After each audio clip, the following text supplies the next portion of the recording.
Hi, we are Sandcastles and we're doing Gnaughty Gnomes, a 4-player party game about, gnomes. And why is that? Well, one day we saw Bloodroots, a game where you can basically attack with everything you find throughout the map. And we love party games, like Boomerang Fool or Rounds, so we joined those, with the idea of gnomes fighting with each other, to death. So now we have this amazing party game for up to 4 players, based on quick rounds in closed maps, and the last one alive wins. As we said, you can grab any object on the floor. You can hit, you can throw it to other gnomes, you can dash, you can even dance to mock your enemies. Then, after a couple of rounds, you will choose one among more than 100 upgrades for your gnome, each one crazier than the last. And whenever you'll have accumulated some upgrades, the game just turns into, well, chaos. There are 2 types of weapons in the game, objects and mountables. Let's talk about the objects. They are the main weapons you'll be using to end your enemies. Anything you can grab from the floor is a weapon. You can hit with it if you're close enough, and you can also throw it instantly or charge your shot to a maximum force. Your object will go on until it hits a wall, or more conveniently, a gnome.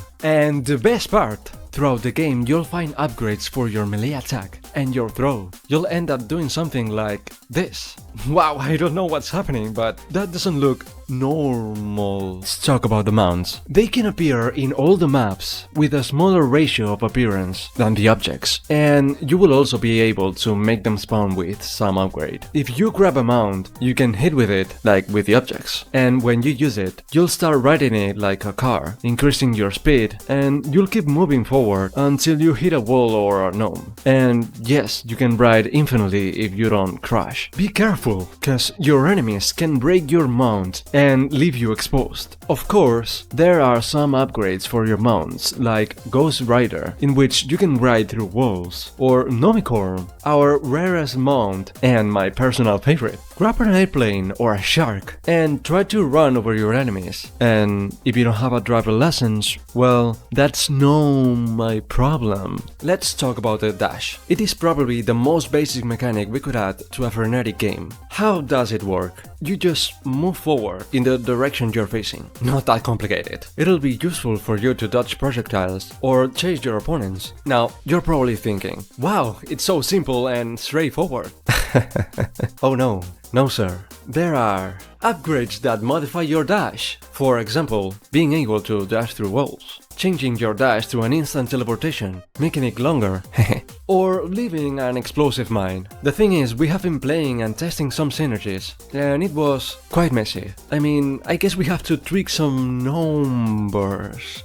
Talk about the gesture. So at the beginning of the development, we thought it could be very funny, haha, to add a tone to the gnomes and simply mock your opponents. Look at that, so taunty. But what if some of the upgrades in the game give you additional effects on your gesture? Then it becomes one of the basic mechanics. You'll be able to make objects appear, slow your enemies, change their controls, insult them, doing emotional damage, and also call a taxi? Yeah, you can call a taxi. Plus, if you get to gather some upgrades for your taunt, you will do all the effects at once.